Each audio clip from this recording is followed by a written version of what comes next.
Halloween kind of came early this year. I'm here with Jennifer, and the Geek Speak show and Worlds Unknown, we like talking about this kind of thing, Demons Prize and all this good stuff. Tell us about your wonderful work here. Well, everything here is actually handmade by me. A lot of it is through wood burning and varnishing, etc., etc. Basically, everything is based on this book that I wrote called Demons Prize. What is it about? Because I love demons. Is that good or bad? I don't know. Well, basically, in a nutshell, werewolves, witchcraft, demons. What it is centered around a group of werewolves, and the main plot is that they're trying to escape this one demon, Erot. And what it is that this demon, when he finds someone that he thinks is interesting, he takes them to hell for his personal version of trafficking. So it's about their attempts to thwart this demon and try to just, escape him. That's pretty intense. What made you come up with something like this? I mean, we had, you can't mute me on this one, Twilight and all this stuff. There's the werewolves and all that stuff. How did you come up with this? This is pretty dark, I would say. Interesting you mentioned Twilight. I had to set the record straight after that.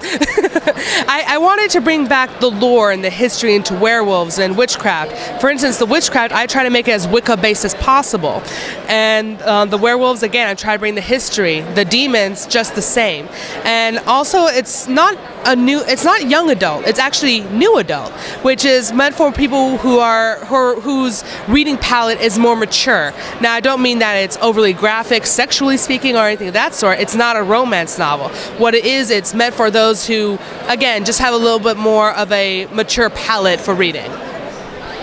And how did you come up with this concept? Did you have like a demonologist sit down with you and kind of give you some background information? Because we do that on the show. We actually have demonologists and stuff like that.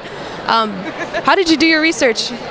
I've been into the cult since I was in high school, so a lot of this is just based on what I've learned on my own, personal experiences. Anything that I didn't know, I obviously looked it up online, read books. I did a lot of research into this, and to the point where I try to be so accurate as possible that in my book there's a moon phase. For every chapter you see a moon phase, and it changes every so often whenever the days change on the chapters.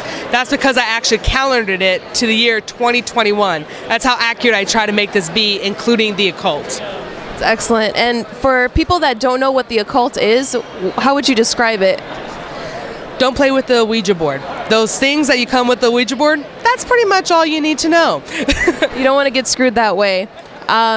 What types of demons are there?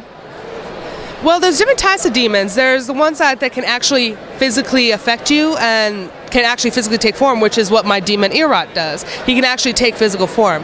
Then there's those that you actually don't even know are there unless a psychic were to say, oh, you're being followed by a demon. Reason being is that it's latching onto you, affecting your emotions, where, for some reason you're happy and all of a sudden you feel angry. Like an energy vampire kind of thing, right? Exactly, something like that. That could be considered a demon, or just someone who is being malicious, like that new movie Annabelle. Yes. That's supposed to be a demon that attached itself to a doll, posing as once a lost, forlorn spirit. But anyway, so there's different types of demons. There's also a difference between a demon, a ghost. The difference is a demon is technically, it's not a human entity. It's not a human soul. There's no goodness in it. A ghost was once a human. That's like the perfect description of a ghost that I've heard. So simple and to the point. Simple and to the point. This looks really complex. How did you get started in this? The wood burning I actually just fell into. I was selling my books and I realized I needed some merchandise. So I picked up a wood burning kit and I just got at it. And a lot of the stuff I'm actually self-taught in, including wood burning. For instance, my book covers, I taught myself how to do Photoshop. The wood burning, just the same. The part that's cool about it is that if you're interested in doing wood burning, think of it as drawing with a pen. You can't make mistakes, but when you think of it as if it's a pen, it's not that hard.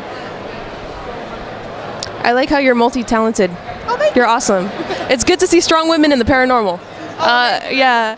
And what other books are you thinking about coming out with, or what sort of projects do you want to happen for you? Because this is pretty awesome and intense, and You should be like up there with the rest of them, or even better. Well, thank you. Oh, you're so sweet.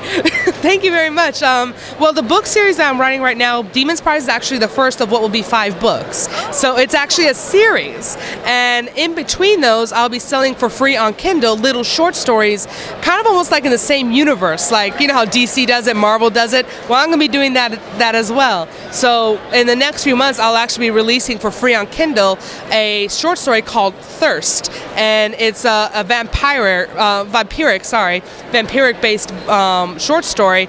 But what it is that this man, he doesn't know he's a vampire. He just knows that he suddenly is craving blood.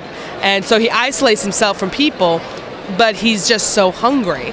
And so it goes off of the history of the vampire in my book. For instance, in ancient times, vampires were cruel, ruthless, would always eat and not stop.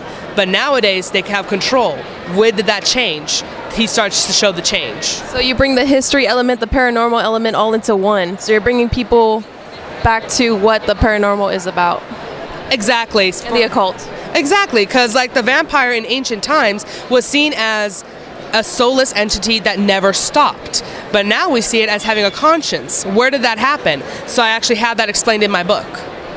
I could see maybe a possible movie out of this, and I'm not kidding. Like, it's pretty interesting, and I could see you doing a lot more with this. Good things are going to happen with this. Well, I'm very hopeful for that. Indeed. Would you do a movie if a company came up to you and was like, "Hey, this is an awesome book"? How would you get involved? In all perfect honesty, the only way I'd be willing to do that is if I was able to approve the cast, the writing, etc. Because so many of my favorite books have, in my view, been butchered. For instance, my favorite book, Blood and Chocolate, completely rewrote the whole thing and it just ruined it for me. I would hate for that to happen to my book. So while I would love for it to be a movie, I'm also going to protect it and make sure it has the integrity that my readers fell in love with. That's awesome. I like that. Demon's Prize, where can people get it? Well, right now I'm trying to get in bookstores because I am an independent author and independent publisher. So right now I'm selling on Amazon, Barnes & Noble, and the Nook, Kindle, etc. And eventually, if you go on my Facebook, you'll find out about bookstores that I'll eventually be getting into. That's excellent. So we have Demon's Prize, perfect read for Halloween, or even like me, because I read this type of stuff all year long. Yeah, it's gone. Thank you, Jennifer, for your time. You're awesome. Thank you very much. You are too. Thank you.